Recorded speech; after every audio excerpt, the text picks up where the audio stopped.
In Disney's Alice in Wonderland, we see a depiction of Alice falling down the rabbit hole. It's more like floating. There are some disorienting parts, though. She flips upside down, things are floating and stuck in the air. It appears very whimsical. Contrast that to the experience Neo has in The Matrix.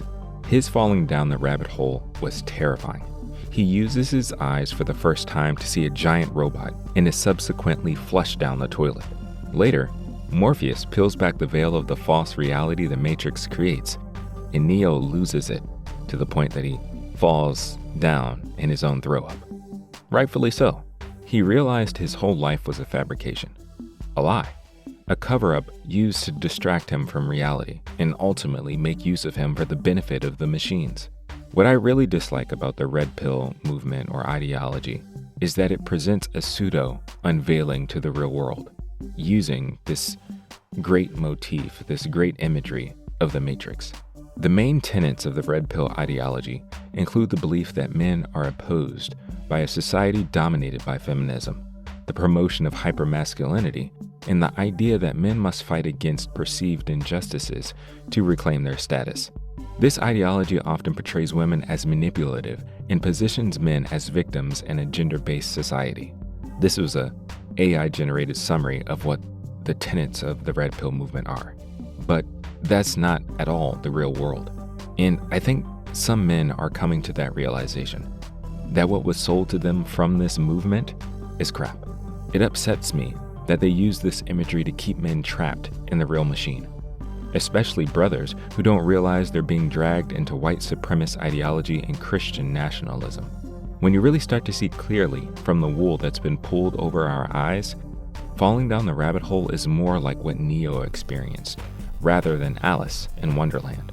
Yes, you realize almost all of this is fake, that you are being used as a battery to power an evil force. But the part that makes you throw up is realizing how complicit you are in the madness. For the past few years, I've been falling down the rabbit hole, and it hasn't been easy. The real world is a lot worse than you think. I've been exposed to various conspiracy theories for about a third of my life now. Some of them I believe, and others not so much. So the idea that there's a lot of evil going on in the world isn't shocking. The shocking part has been facing that I've played a part in that evil, intentionally and unintentionally. That I've been, along with all men, an agent of chaos in one of the greatest conspiracies of all time, the destruction of women. It's been humbling to actually listen to the stories and experiences of those who really are living in the real world. Those who aren't benefiting from the mirage the Matrix provides.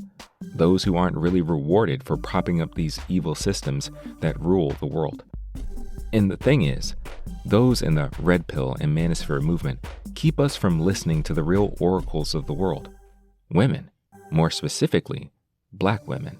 Part of the reason I've slowed in my content creation on this channel is because the rabbit hole was getting deeper and darker than I could imagine. The deeper I went, the issues became less external and more internal. I've had to face the reality of how much of a maleficent man I was, and I'm still working through that. I still desire to become a beneficial man. To get there though, I have to keep working through the shame of what's been real all along. I'm not as good as I thought. I'm grateful though. Actually taking the time to listen to women share their experiences and perspectives of this world, of this matrix we live in, is really eye-opening. And it'll hurt your eyes just like it hurt Neo's to use them for the first time. Looking at yourself and seeing something you don't like, seeing your male friends, family, and even heroes in a different light weighs heavy on you. But it's important. It's necessary. It's the reality check necessary to wake us up. Sadly, as men, we typically don't start listening to the oracles in our lives until things are falling apart.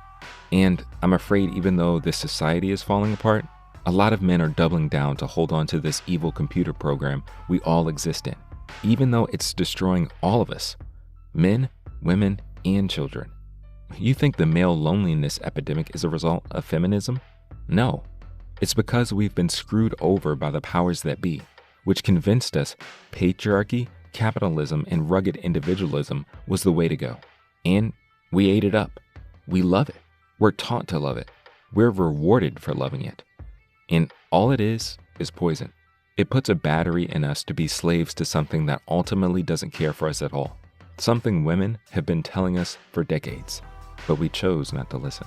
The rabbit hole is deep, and the only way to truly navigate it and experience it is by listening to those who have been forced down it for generations.